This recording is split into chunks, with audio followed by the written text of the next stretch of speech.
Le damos pues la bienvenida a todos aquellos que se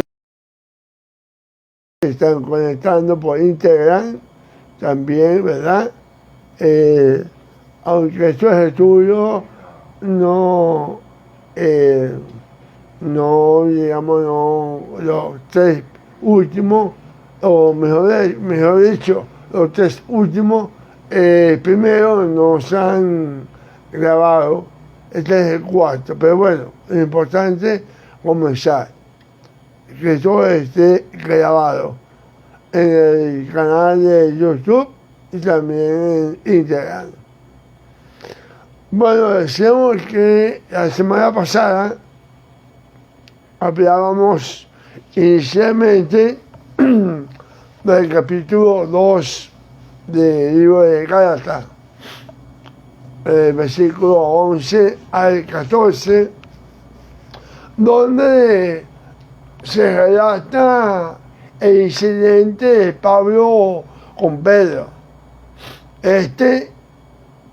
Pablo lo resiste a su llegada a Antioquía. Le cuestiona que Pedro comía y estaba con los gentiles antes que viniese algunos judíos de parte de Jacobo. Al llegar ellos, Pedro se retraía y se apartaba porque les tenía miedo a los de la circuncisión.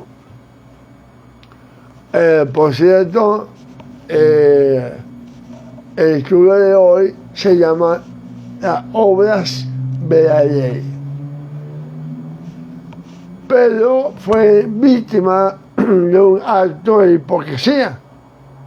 Con este acto de hipocresía de Pedro, el pueblo cristiano por siglos han enseñado e interpretado que Pedro sabía que la ley de Dios ya estaba abolida y que ésta había sido clavada en la cruz.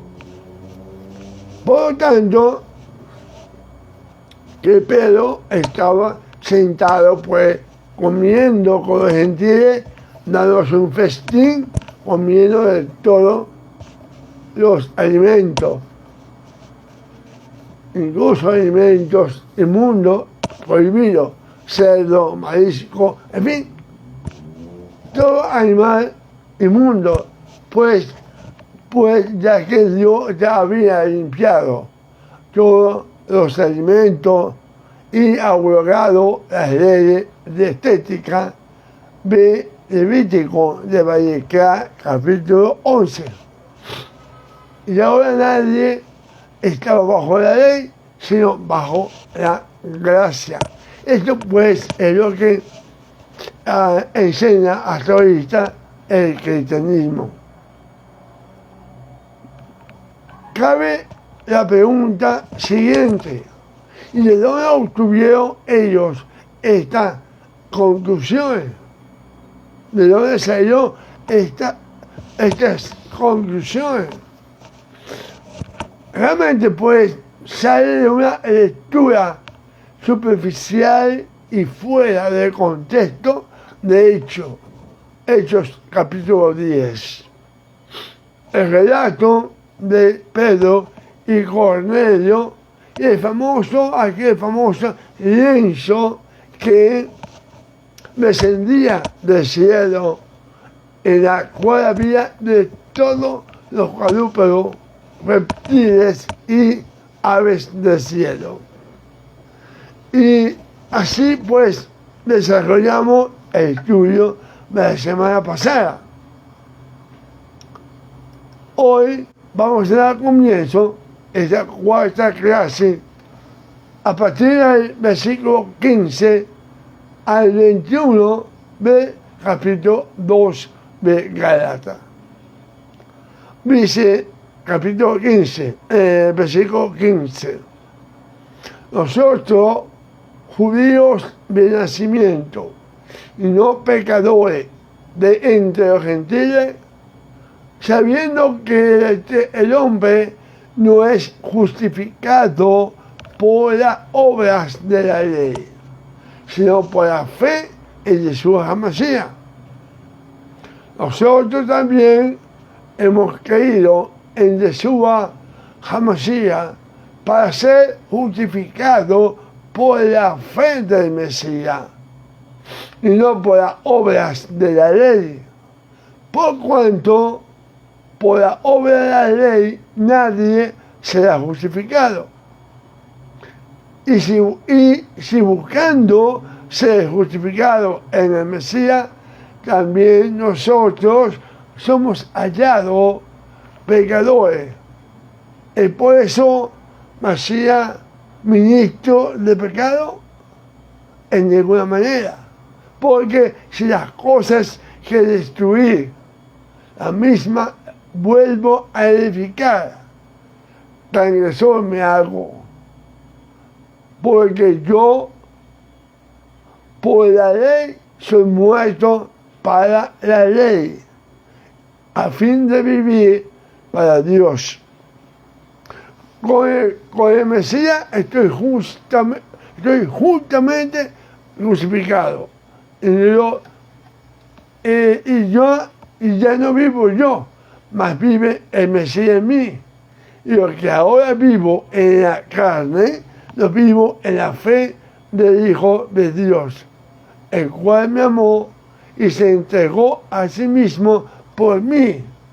No desecho la gracia de Dios, pues si la ley fuera la justicia, entonces por demás murió el Mesías. Esto es lo que nos dice Gálatas, del versículo 15. Este es otro pasaje de la Escritura que se ha convertido en uno de los principales argumentos de la teología cristiana. ¿Para qué? Para sostener que Yeshua abolió la ley de Moisés y que Pablo también predicaba en contra de ella. Debido a que nadie puede ser declarado justo por las obras de la ley, entonces resulta sencillo concluir que Hashem ya desechó su propia ley, o sea, la Torá. Pero hay un problema con esa interpretación, con ese entendimiento, y lo quiero plantear de la siguiente manera. Pablo es un judío del cual ya hemos visto todas sus credenciales en la sesión anteriores. Como rabino judío, fariseo por formación, Pablo conoce la Torá perfectamente, habiendo estudiado en la que fue probablemente la escuela farisea de mayor prestigio en su época. Pablo, por lo tanto, entiende que la Torá sigue vigente y es aplicable para todos. Por eso es que él escribe a las congregaciones de Roma. Y lo vamos a ver en el libro de Romanos, capítulo 2, 12 al 13. Y lo voy a leer textualmente. Porque todos los que sin ley han pecado, sin ley también perecerán. Y todos los que bajo la ley han pecado, por la ley serán juzgados. Porque no son los oidores de la ley los justos ante Dios, sino los hacedores de la ley serán justificados. Wow. Y en Romanos capítulo 3, versículo 31 dice: luego, por la fe, invalidamos la ley en ninguna manera, sino que confirmamos la ley. Tal vez la vigencia que Pablo le concede a la Torá, que cuando lo acusan de enseñar a otros judíos a que levantarla, él obedece la instrucción de Santiago, de Jacob, de demostrarle a todos en Jerusalén que esa acusación es falsa. Y esa historia está narrada en Hechos, capítulo 21, 17 a 24, el cual vamos a leer estos versículos para tener aún más claro esta acusación. Dice en el versículo 17: cuando llegamos a Jerusalén, los hermanos nos recibieron con gozo. Al día siguiente, Pablo entró con nosotros a ver a Jacobo, y se hallaban reunidos todos los ancianos, a los cuales, después de haberles saludado, les contó una por una las cosas que Dios había hecho entre los gentiles por su ministerio. Cuando ellos lo oyeron, glorificaron a Dios. Le dijeron: ya ves, hermano, cuántos millares de judíos hay que han creído, y todos son celosos por la ley. Versículo 21: pero se les ha informado en cuanto a ti, que enseñas a todos los judíos que están entre los gentiles a apostatar de Moisés, diciéndoles que no circunciden a sus hijos y observen las costumbres. ¿Qué hay, pues? La multitud se reunirá de cierto, porque oirán que has venido. Haz, pues, esto que te decimos: hay entre nosotros 4 hombres que tienen obligación de cumplir voto. Tómalo contigo, purifícate con ellos y paga sus gastos para que se rasuren la cabeza, y todos comprenderán que no hay nada de lo que se informó acerca de ti, sino que tú también andas ordenadamente guardando la ley. Entonces, amado, por un lado, Pablo escribe a los romanos acerca de la validez de la Torá como instrumento vigente de justificación para todos los seres humanos. Y por otro lado tenemos a Pablo diciendo a los Gálatas justamente lo contrario. Algo está mal aquí. O Pablo es un incongruente que está enviando doble mensaje en sus cartas, diciéndoles una cosa a unos y otra cosa a otros acerca de la Torá. O somos nosotros los que estamos entendiendo mal el mensaje de Pablo por reconocer el concepto judío del primer siglo y en consecuencia sacar conclusiones equivocadas de sus cartas. Yo pienso, y y sugiero que la segunda opción es la más acertada. Y existe una razón muy fundamental para ello. Pablo conoce bien la Torá y a los profetas. Por lo tanto, él sabe que ellos establecen que la obediencia a los mandamientos del Padre sí produce justicia. Y vamos a ver algunos ejemplos. Lo vemos en Devarim, capítulo 6, versículos 24 y 25.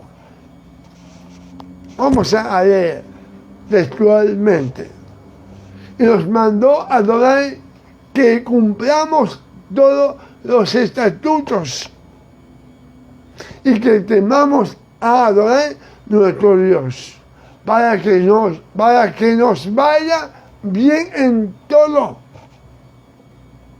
y para que nos conserve la vida como hasta hoy. Y tendremos justicia cuando cuidemos de poner por obras todo estos mandamientos delante de Adonai nuestro Dios, como Él nos ha mandado. Resulta interesante cómo lo traduce la Reina Valera contemporánea. Escuchen. El Señor nuestro Dios nos mandó cumplir todos los estatutos y temerlo para que nos vaya bien siempre y Él nos conserve la vida como hasta el día de hoy. Si tenemos cuidado de poner por obras todos esos mandamientos delante del Señor nuestro Dios, como Él nos lo ha mandado, tendremos justicia. ¿Escucharon bien? Tendremos justicia. ¿Por qué? Por poner por obra todos los mandamientos. Amado, la frase tendremos justicia es en hebreo Hayá Seraká. Hayá Seraká. Hayá significa ser o llegar a ser. Si Seraká significa justicia y se deriva de Sadik, que significa o que quiere decir justo. ¿Ok? Tendremos justicia. En una traducción más apegada a la vez al hebreo, es llegar a ser justo. Amén. Puede ver la conexión que la Torá hace entre obediencia a los mandamientos del Padre y ser justo. Hay otro texto, Isaías 48, 18. Dice: si hubieras atendido a mi mandamiento, fuera entonces tu paz como un río y tu justicia como las ondas del mar. Nuevamente, una conexión entre obediencia a los mandamientos del Padre y ser justo. Y vamos a ver otro texto de Ezequiel 14, 13 y 14, pero la versión internacional. Aquí estamos para todos los gustos, amados, las versiones. Hijo de hombre, dice el versículo 13, si un país peca contra mí y persiste en su infidelidad, yo levantaré mi mano contra él, le quitaré las provisiones, lo sumiré en el hambre y arrasaré a los habitantes y a sus animales. Y aun si Noé Daniel, Job vivieran en ese país, sobre ellos se salvarían por su justicia. Lo afirmo yo, el Señor omnipotente. Vamos a ver ahora la versión Reina Valera en Ezequiel 14, pero versículos 19 y 20. O si enviaré pestilencia sobre esa tierra y derramaré mi ira sobre ella en sangre para cortar de ella hombres y bestias, y estuviesen en medio de ella Noé, Daniel y Job. Vivo yo, dice Adonai, el Señor, no enviarían a mi hijo, a hija, ellos por su justicia enviarían solamente sus propias vidas. Bien, ¿cuál es la característica acá? La característica principal de esos tres hombres, Noé, Daniel y Job,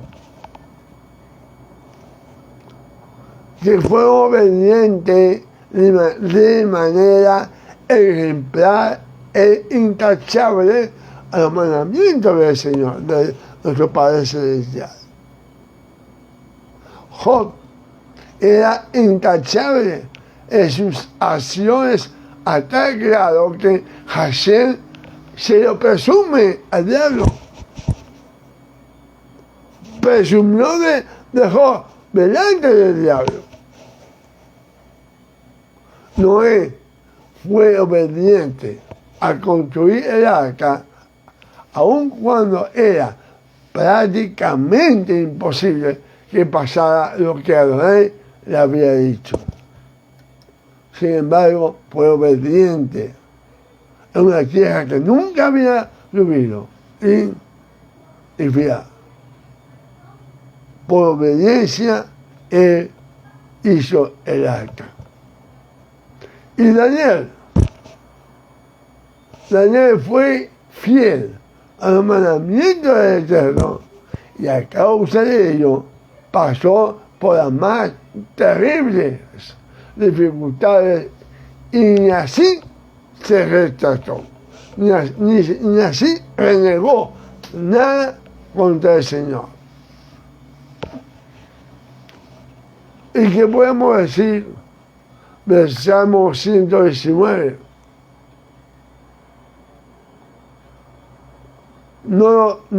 El cual no es necesario que citemos en este estudio, pero todos sabemos que está lleno de declaraciones que hablan de justicia, que produce obedecer la Torá.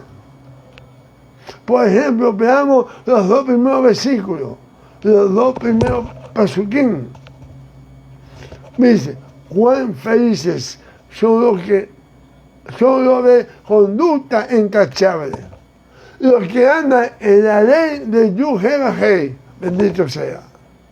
Cuán felices son los que guardan sus mandamientos y con todo el corazón los buscan. Educación. Pablo, el rabí Shaul, mismo lo dice en Romanos capítulo 2, versículo 13, porque no son los oidores de la ley los justos ante Dios, sino los hacedores de la ley serán justificados.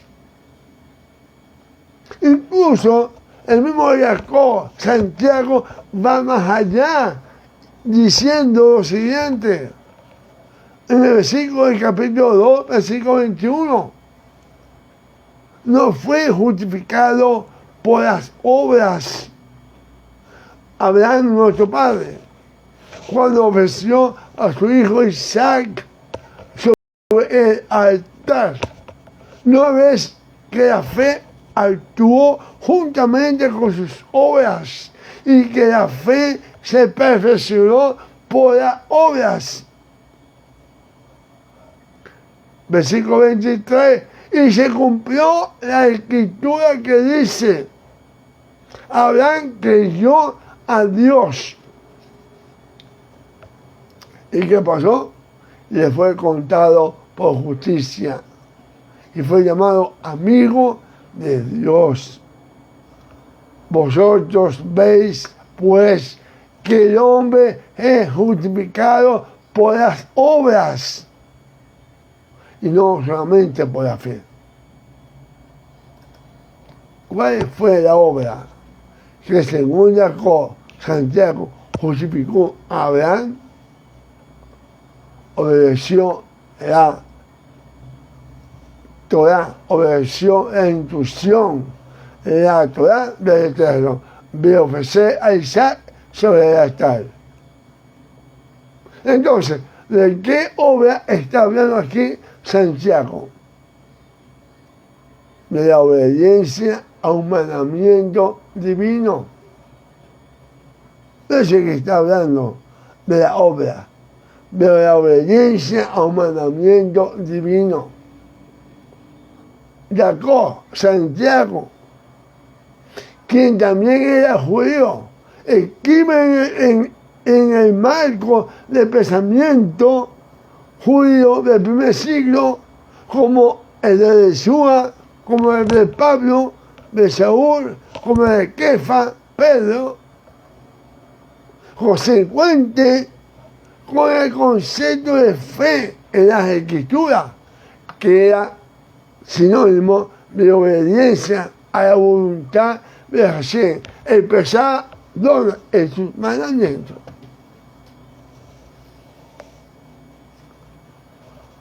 Para una mentalidad fuera del contexto judío, como la nuestra, fe tranquilamente puede significar dar por hecho que algo es cierto. Hasta ahí. Pero para un judío del primer siglo, esa fe no vale. Por ello, Jacob, Santiago le dice, hermanos míos, ¿de qué aprovechará si alguno dice que tiene fe y no tiene obras? ¿Podrá la fe salvar? Amados hijos, a ver estos textos y la corrección que la Escritura hace siempre entre obediencia a los mandamientos y ser justo. Podemos ver un concepto hebreo que sabemos puede ser ofensivo para muchos porque es abiertamente contrario a la teología tradicional, pero que era parte de las comisiones de todos los judíos del tiempo de los apóstoles, como lo podemos ver en el Vihasha. Dice, la sola fe no salva, requiere obediencia a los mandamientos de Dios. Si la fe no tiene obediencia, está muerta, y la fe muerta no sirve. Entonces, ¿qué significa, amados? Las obras de la ley que Pablo usa aquí en Gálatas y también en Romanos. Me déjame hacer un pequeño paréntesis de lo siguiente. En nuestra época, bueno, en la época mía, porque es a partir del 1947 al 1956, años de nuestra era, los años de nuestra era, se hizo un descubrimiento que es considerado por muchos el más importante del siglo XX. Y fue el hallazgo del rollo del Mar Muerto en las cuevas de Qumran. Este descubrimiento arqueológico es inmensamente importante y aporta valiosísima información acerca del contexto religioso del tiempo de Yeshua, que es muy importante, ya que todos los documentos hallados en esas cuevas datan de entre los años 250 antes de la era común y del año 66 después de la era común. O sea, antes de la destrucción del templo de Jerusalén en el año 70. Es muy interesante y importantísimo, por más interesante, que uno de los rollos encontrados lleva por nombre Mikat Maaseh HaTorah. Mikat Maaseh HaTorah. Increíblemente, amado. La traducción de esa frase es las obras de la ley. ¿Qué tal? Resulta interesante saber que en el contenido de ese documento, y se lo pueden ver, amado, no estoy inventando, lo pueden buscar por YouTube, por Google, y se van a dar cuenta que lo que le estoy diciendo. Decía porque resulta muy interesante saber que el contenido de ese documento de Mikat Maaseh HaTorah, llamado las obras de la ley, expone la aplicación de diversos mandamientos de la Torah con ordenanza y añadidura rabínica que las agrupaciones esenias anteriores al primer siglo ya había añadido a la ley de Moisés. Un miembro de la Facultad de Humanidades y Ciencias Sociales, uno llamado Martín Aberg, miembro de la Facultad de Humanidades y Ciencias Sociales de la Trinity Western University, en un artículo para la revisión arqueológica bíblica en el 1994, escribió lo siguiente. En resumen, Mikat Maaseh HaTorah, el rollo encontrado, es el equivalente a lo que conocemos en las cartas de Pablo como las obras de la ley. Este rollo del Mar Muerto y Pablo usan la misma frase, las obras de la ley. La conexión se enfatiza por el hecho de que esta frase no aparece en ningún lugar en la literatura rabínica del primer siglo y del segundo siglo, solamente en la carta de Pablo y en el rollo hallado. Las obras de la ley a las que el rollo se refiere son tipificadas por los 20 o más preceptos detallados en el cuerpo del texto, en el rollo, pues. Por primera vez podemos realmente entender acerca de qué escribió Pablo. Algunas de las cuestiones discutidas en el rollo era lo que encontrado escrito en el rollo que lo han designado MMT, de Mikra Maaseh Torah. Dice que está escrito lo siguiente: la inclusión de maíz no judío en el templo, la presentación de ofrendas gentiles, la preparación de carne sacrificial en recipientes impuros, reglas referentes a la limpieza de leprosos, la admisión de ciegos y solo en el templo, matrimonio entre amonita y moabita convertido al judaísmo, la transmisión de impureza por agua contaminada, la mezcla de lana y lino,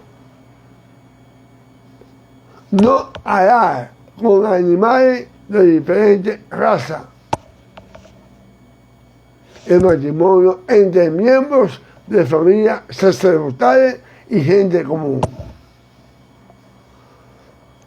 O sea, la mayoría de las reglas expuestas por el autor de este rollo, llamado la obra de la ley, están basadas directamente en la ley bíblica.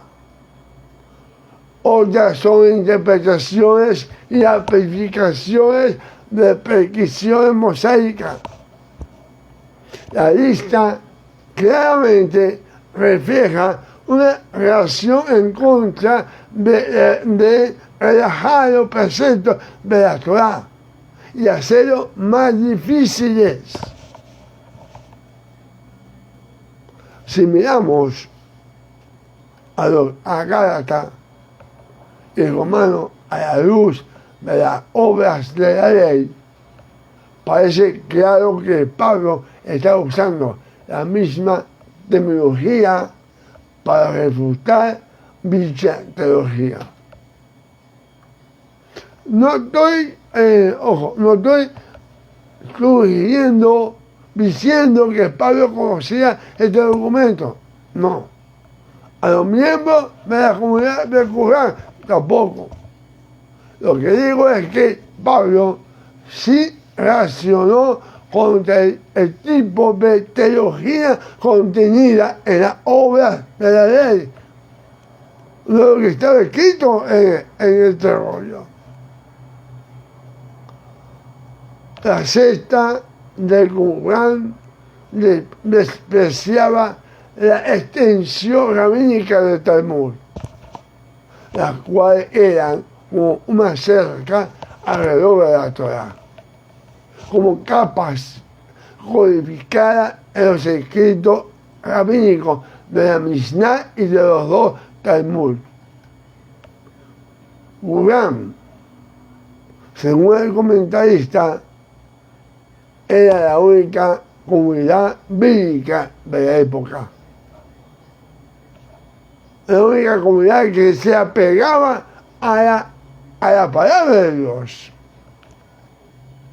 Algunos académicos han sugerido que Pablo estaba creando algo así como un espantapájaro, algo para reforzar entre los creyentes la idea de fe versus la ley. Algo así como reforzar la idea de la fe versus la ley.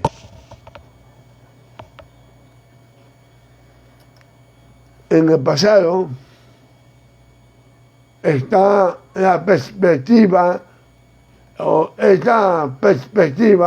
fue apoyada por el hecho de que la frase "las obras de la ley" no aparecen en los libros del judaísmo rabínico, no aparecen.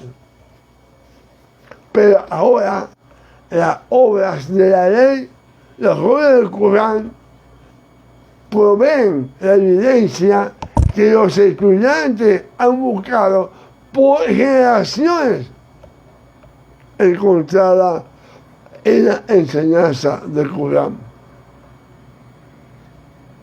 Las obras de la ley demuestran que Pablo no se ajustó, sino que se opuso en un dramático duelo a esa teología sectaria, que en última instancia también contaminó al cristianismo.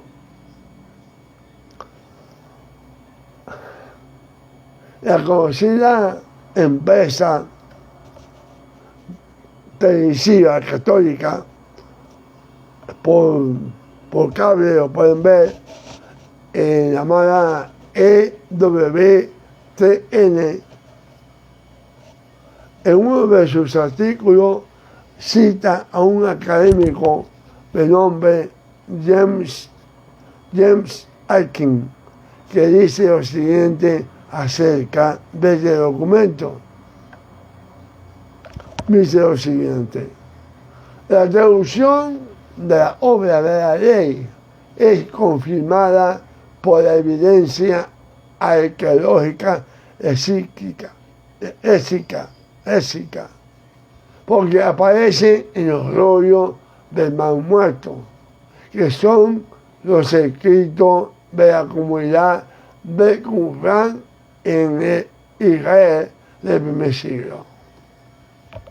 Este documento sirvió como la constitución o declaración de independencia de esta comunidad.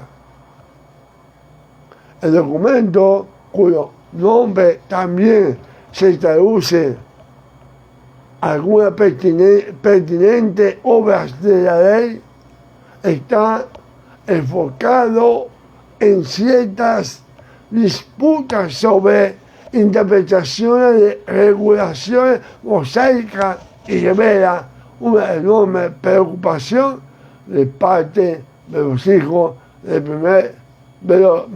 parte de los judíos del primer siglo con la obra de la ley. La frase "las obras de la ley" es usada repetidamente y arroja gran luz de significado para Pablo. El primer punto de interés es la autodescripción del escritor de este rollo,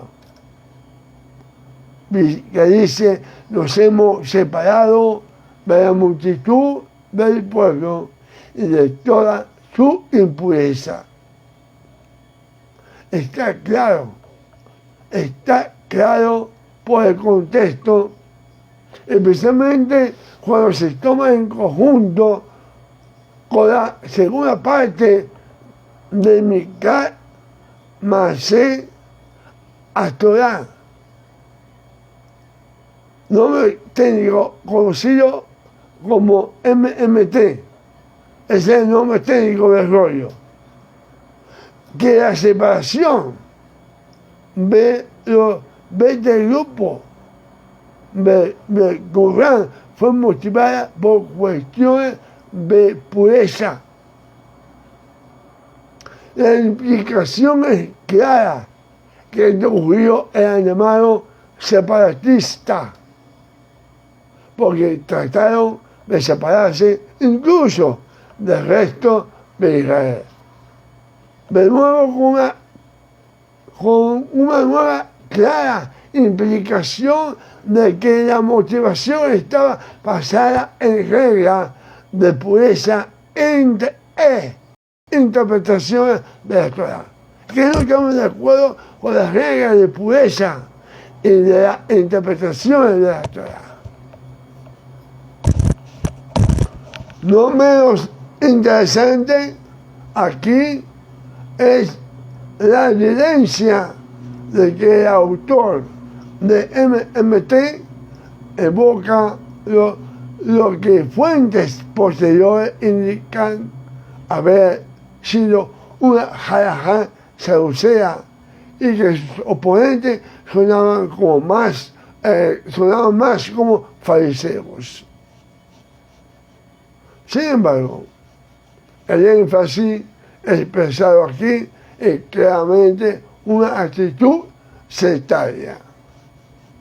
Y el hecho de que esta es la primera vez que el término Pesh, del cual se deriva fariseo o Perushim, fariseos, en la literatura judía es bastante significativo de lo que está escrito en MMT. En este primer caso es posible el posible punto de contacto en la descripción que Pablo hace de la actitud de Pedro, seguida por otro judío cristiano que se separó de los gentiles cristianos en Antioquía cuando previamente comía con ellos. El hecho de que Pablo use el verbo separar del griego afoizo, según el código del diccionario Strong, en Gálatas puede hacer eco de que su propia experiencia de separación como fariseo es algo del pasado. La deducción es apropiada de que la motivación de Pablo de separarse de la mesa de los gentiles en Antioquía era de un carácter similar y racional como la separación del grupo de Qumran.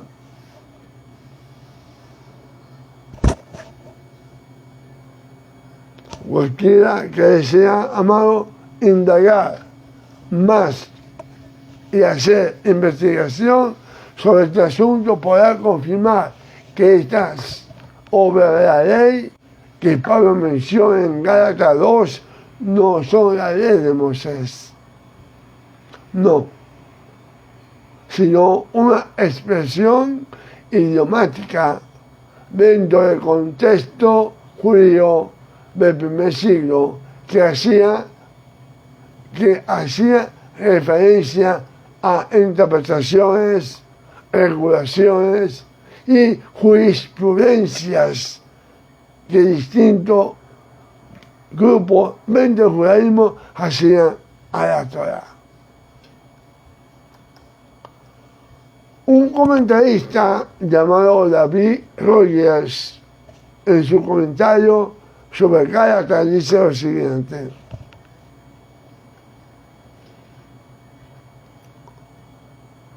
para un fariseo, las obras de la ley eran una acción de un rabino o sabio que justificaba una manera práctica en la que alguna tradición debía ser observada. Las obras de la ley eran leyes basadas en las acciones u obras de un rabino. Si un fariseo o rabino desempeñaba cierta acción, esa acción era establecida como una ley y era conocida como una obra de la ley. Por ejemplo, un ejemplo de todo esto lo encontramos en el Talmud. El Talmud dice: una vez pasó que aquellos del rabino Gamaliel regresaron tarde a casa de un banquete de bodas y le dijeron: Rabino Gamaliel, aún no hemos recitado el Shema vespertino. Él les dijo: si aún no ha amanecido, debe recitarlo. Y no solo con respecto a esto, ellos decidieron hasta cuando sea que los sabios digan hasta la medianoche, el precepto puede ser realizado hasta que amanezca. Eso está en el Tratado Berajot 2a. Las obras de la ley es una expresión que no significa la ley de Moisés, sino la ley establecida por los rabinos. Y Pablo les dijo a los Gálatas que por medio de observar esas leyes rabínicas nadie será justificado ante Dios. A eso es que se refería Pablo.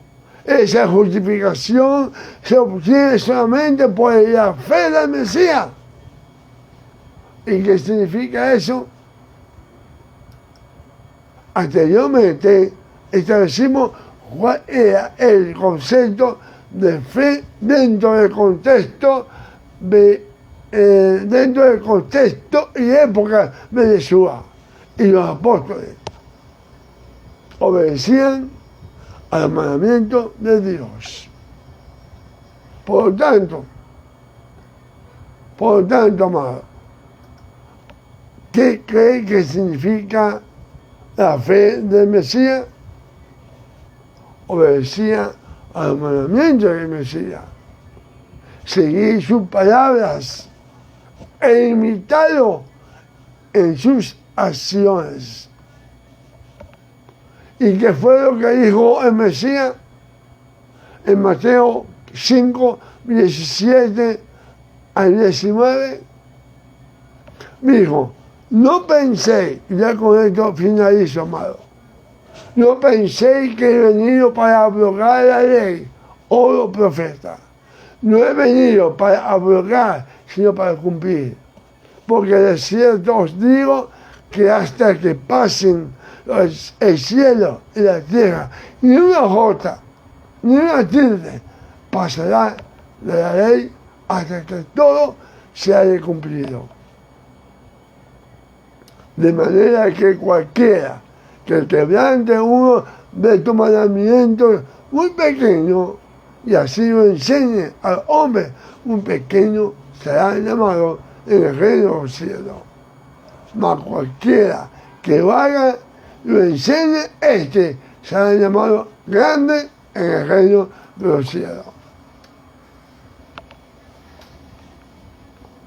Cuando Yeshua terminó lo que conocemos, el sermón del monte, dijo la siguiente palabra, Mateo 7, 24. Cualquiera, pues, que me oye estas palabras, las hace, le compararé a un hombre prudente, que edificó su casa sobre la roca, descendió lluvia y vinieron ríos, y soplaron vientos, y golpearon contra aquella casa, y no cayó, porque estaba fundada sobre la roca. Pero cualquiera que me oye esas palabras y no las hace, le compararé a un hombre insensato que edificó su casa sobre la arena, y descendió lluvia y vinieron ríos y soplaron viento y dieron con ímpetu contra aquella casa y cayó, y fue grande su ruina. Y el apóstol Yohanan, el Shelah de Yohanan, confirmó la palabra de Yeshua cuando dijo, y en esto sabemos que nosotros le conocemos si guardamos su mandamiento. El que dice, yo le conozco y no guarda su mandamiento, él es mentiroso y la verdad no está en él. pero el que guarda su palabra, en este verdaderamente el amor de Dios se ha perfeccionado. Por esto sabemos que estamos en Él.